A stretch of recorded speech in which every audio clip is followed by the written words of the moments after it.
the art of allowing really is, pleased with who and what and where I am, while I reach gently for more. In that making peace with where I am, I can then be a vibrational match to all that I've been asking for. That when I am in the mode of writing a script of something that I wish to achieve, that's not what is making it happen, for it has already happened. That's what lets it happen. That anything I do that makes me feel happy or makes me feel relief or makes me feel enthusiasm or makes me feel love, any thought that I choose about the past or about the present or as I anticipate the future, all good feeling thoughts are just practicing the art of allowing, closing the gap between where I am in terms of manifestation and where I am in terms of vibration. So are you getting it? That you have preceded yourself vibrationally and that you can feel the content of that new you that is in the process of becoming? And are you beginning to really feel the 2 points of vibrational relativity, vibrationally where I am right now in relationship to vibrationally that which I have become? Do you have a problem with the word vibration? Are you understanding that everything is vibration, including and especially you? And that when you are aware that you are vibration, then you can begin to feel for the harmonics of vibrational harmony. Or you will sense the discord in vibrational disharmonic. In other words, everything is about that, isn't it? Do you understand that your emotions are based on vibration? And that the emotions that you feel are your indicator of what you are doing vibrationally, meaning your emotions are your indicator of that vibrational crack between what has manifested and what you're observing and what you're thinking about it and what you're offering vibrationally and the true vibrational nature of your being? Are you looking forward to closing the gap between where you are and that which you have become? It was a trick question. Because while we want you to close that vibrational gap, we want you to be happy about the next one that is opening, for that is your eternal nature. Sometimes our physical friends will say, well, when I get over there, then I will feel much better. And we understand that because we know there are things that you want, that you believe if you were living, you would feel better in living them rather than living without them. But there is a trap in that thought that goes like this. I'm less happy here than I will be when I'm over there. And since all of your vibrational offering is being offered from here, then if you're less happy here, you can't get there. And then you say, well, when I get over there, I will feel better. And we say, we don't question that. It's just that you can't get over there until you feel better. And you say, but how do I feel better over here when I'm not over there? And we say, by looking for things that are over here that also feel good. But there's another thing. By caring so much about how you feel that you are willing to work it away, work it around in every which way that you can until you feel the vibrational alignment taking place within you. We have been accused, and it was an accurate accusation, of not really caring so much whether your manifestation comes or not. We've been accused of wanting to teach you how to visualize so profoundly that you're so happy in your vision that whether the manifestation happens now or tomorrow or much, much later, it doesn't really matter because you're happy in your now. And we say that is really a valid argument. We have been accused accurately because we know that there is nothing that you want that is for any other reason than you think you will be better when you get it. You think that you will feel better in the having of that. You would think you will feel better in having more money or in having that lover or in having that more satisfying employment or in having that happier feeling body. We know that it feels to you that those things need to manifest before you will feel happier.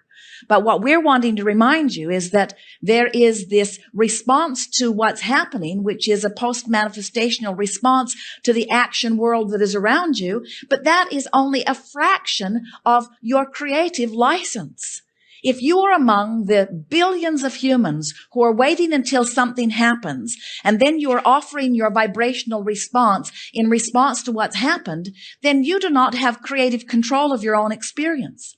But if you are someone who has figured out that you are vibration, first and foremost, and if you are someone who has figured out that you can, by choosing thoughts, adjust the vibrational content of your being, and thereby mold the energy of your being into vibrational alignment with that which you have become, now you are a deliberate creator. And so we're encouraging you to be a selective sifter as you pick from the past, or as you pick from the present, or as you pick from the future.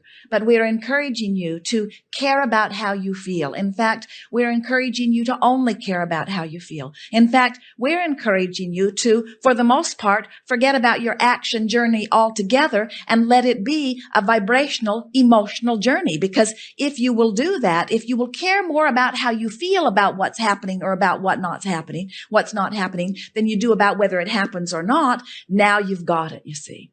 So someone says to you, how are you coming on that goal that you've been talking about? And you say, it's right on track. And they say, oh, has it begun to unfold in a way that you can see it? And you say, it's right on track. And they say, but has the money come in? Has the lover come in? Did you find the house you've been looking for? Did you lose that weight you've been wanting to lose?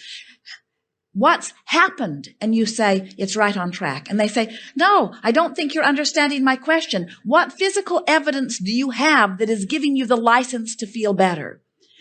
And that's when you say, I have left that old modality far, far behind, because I found out that I was going about it backwards. When I demanded that I get what I'm looking for first so that I can have an emotional response to what's already happened, now I'm not creating. Now I'm just observing. I'm just regurgitating. I'm just responding. I'm just having knee-jerk reactions. Now I'm a conditional lover. Now I've joined the ranks of the other millions who are trying to control the conditions so that I can have a better feeling in response to the conditions. I'm no longer creating conditions. And if they are very wise in listening to your wisdom, they will say, well, how would someone go about creating a condition? And you would say, by using the condition as I always must to help me conclude what I would prefer, but then immediately taking my eyes off of the not preferred condition while I expectantly reach for an improved condition. And they would say, I didn't really hear what you said. Can you give it to me in easier terms? And you would say to them, I've learned that I'm healthier in my imagination than I am in my observation. Because when I imagine, I can make it just the way I want it to be. And they would say, oh, you're a dreamer. You're not a realist. And you would say, oh, I never face reality. I create reality. I don't look at what is and regurgitate more of it. I look at what is, automatically launch desires, and become the fuller version of that which I am, and then I feel my way into vibrational alignment with what I have become. So then they would say, you mean you don't set goals? And you say, not as such. I'm the blessed one, you know.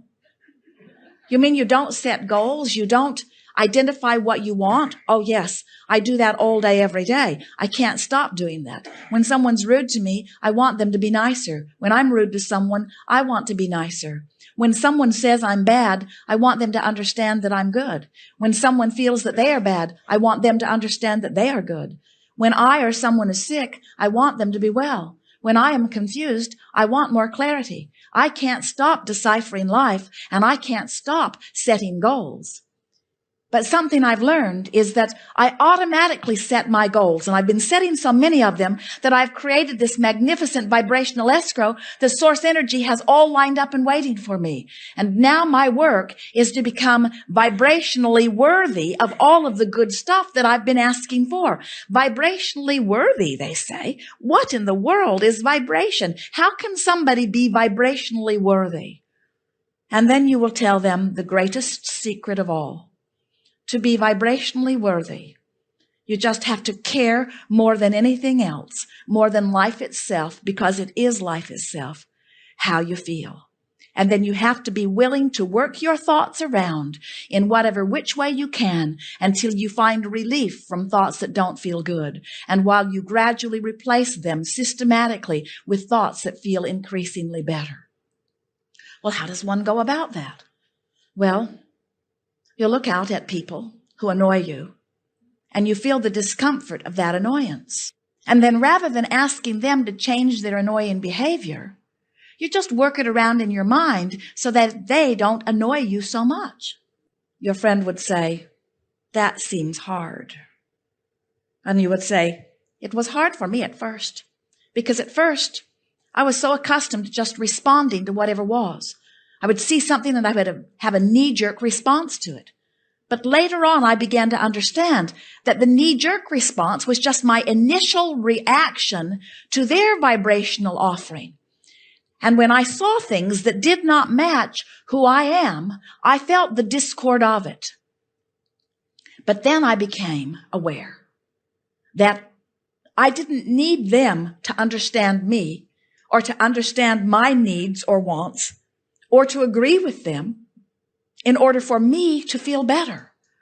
And in that acknowledgement came my first and my true recognition of my power and of my freedom. When I discovered that I no longer needed one other person on the planet to be even a little bit different in order for me to feel the way I wanted to feel, I found instant freedom, and I found something else. I found an ability to love them anyway. And when I found that I could love them anyway, I returned to the true nature of my being. And without even knowing I was doing it, I closed the gap between me, and I began to be the source energy being in a physical body that I was born to be. And then, as far as I am concerned, you can tell your friend, then I had my first real birth, where all that I was meant to be was focused with me in this moment. And then your friend might say to you, digging through horrible things that have happened even in this day somewhere on the planet, you mean you can look at this wretched experience and you can find joy and love in it? And you say, no, I can't look at things that are horrible and feel good. But by practicing looking at things that feel good, the horrible things don't show up in my life. I have to look pretty hard to find them. Law of attraction doesn't bring me the horrible things when I've tuned myself to the well-being things. And then say to your friend, and anyway, as I look out into this world, there's way more that's going really, really well than is going really, really wrong. Do you know how hard we have to look to scrape up the bad stuff? Who was it that decided that it was our job to find all of the problems and solve them? I found it, you can say to your friend, to be utterly overwhelming. And so I began to tune myself to the good things of life. And more, I am so tuned to the good things of life that only the good things of life show themselves to me. And then your friend might say, don't you feel a little guilty living such good life when there are others who don't? And then you say to your friend, I found out that I could not get sick enough to help sick ones get well. And I could not get poor enough to help poor become prosperous. And I could not find enough confusion to help others be clear. I discovered that through the clarity of my example, by caring about how I feel, and every day contouring myself to vibrational alignment with what feels good, that I not only became the non-physical energy in a physical body that I was born to be, but then, and only then, did I offer a strong enough signal that those who were seeking that sort of clarity could make their way to me. And then you can say to your friend, I believe that you are such a person. I believe that you have made your way to me because of the clarity of my being and because of the power of your wanting. I do not believe that if you did not have something for me and I did not have something for you, that we would even be having this interaction. Law of attraction has put us together for a reason. And then your friend might say, are you saying to me that you have all of the answers to all of the questions and that you are the only one who knows what's right and that I should try to figure out what it is that you are living and I should try to copy your life experience and believe as you believe and do as you do? And you will smile and say, no, not at all. I am not here to tell you what to do or to guide your experience. I just want to teach through the clarity of my example